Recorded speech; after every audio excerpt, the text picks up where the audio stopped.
Gerson and Talia were two happy teenagers who loved each other with all their souls.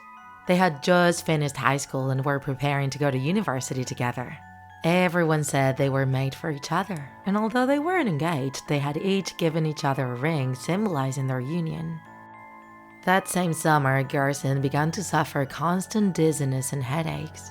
At first, he didn't care, but Talia began to worry and urged him to get some tests done. When the results came in, their little fantasy fell apart. Garrison had a strange disease that affected his blood supply and was consuming him beyond repair. Soon, the worst symptoms became visible. Garrison lost all vitality, was very thin and emaciated, and dragged his feet like a zombie. Talia struggled to find a cure, but the doctors gave her no hope. They could only prolong his life through blood transfusions. Luckily, they both had the same blood type, and Talia didn't hesitate to offer herself. During the treatment, Talia held Gerson's head and whispered to him not to worry, that they would always be together one way or another. However, their efforts were insufficient, and Garrison ended up passing away after a few weeks. Talia plunged into despair and ended up falling into solitude. She had lost her other half and nothing made sense anymore. She dropped out of university and locked herself in her apartment, obsessed with the hundreds of photos and videos she had of the two of them. On one of her sleepless nights, browsing an occult website, she found a person who might be able to help her. Karina was an old woman with a great reputation as a spiritualist who was connected to black magic and witchcraft. Talia went to see her right away, told her everything she had suffered for her lover, and that she was willing to do anything to be with him again. Despite the power she had, Karina was reticent. One shouldn't play with black magic because it can turn against oneself. But Talia insisted, and the old woman explained what she had to do. In the middle of the night, she sneaked into the cemetery to dig up Gerson's grave and get to his coffin. She took out a pair of pliers and mustered the courage to cut off her own finger, the one with the ring on it, and left it next to her lover's in the grave. The days passed and Talia remained in seclusion, waiting for a sign. On another sleepless night, she suddenly felt someone knock on the door.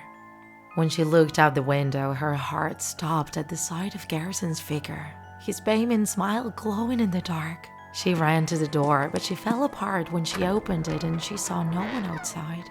She slammed the door shut again and fell to her knees, desperate.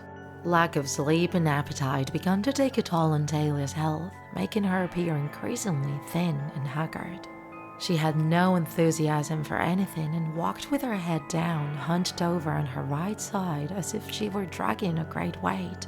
Her family and friends no longer recognized her, and she herself began to worry.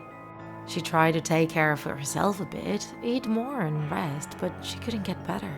Her enormous circles under her eyes didn't fade, and she was getting weaker and hunched over. But the worst thing was that Garrison hadn't come back to her. Desperate, she went to see the old woman to ask her what was happening to her. Her blood ran cold when she replied that everything had gone perfectly and that soon she would be with her lover. All she had to do was to stand in front of the mirror that same night at midnight and take a picture of her reflection. Talia didn't understand anything but obeyed the old woman. She waited all night in front of the mirror, observing how her body was emaciated. She looked like a walking corpse, and that right arm that each time waited more and more. By 12 o'clock, Talia barely had the strength to hold her little Polaroid camera and take a picture. This was revealed little by little, showing in detail the marks of her skin and the veins showing. But something else appeared in the photo that left her paralyzed. Clinging to her right arm was Garrison, who was dragging piteously on the floor, as pale as his corpse had been the night his coffin had been defiled. From his mouth protruded a twisted tongue that dug into Talia's veins, sucking her blood, taking her life. With her last strength, she threw the camera against the mirror, which broke into 1,000 pieces, and she passed out on the floor. The police arrived at the house, alerted by the noise that the neighbors heard, and there they found Talia's body. Based on her appearance, the coroner ruled that she had been dead for several weeks. and no one gave importance to the photo on the floor of the two lovers embracing and smiling. They buried her in the same grave, and the two were always together. If you enjoyed this video, don't forget to like it. And if you want to see more Draw My Life videos, subscribe to our channel. See you in the next episode.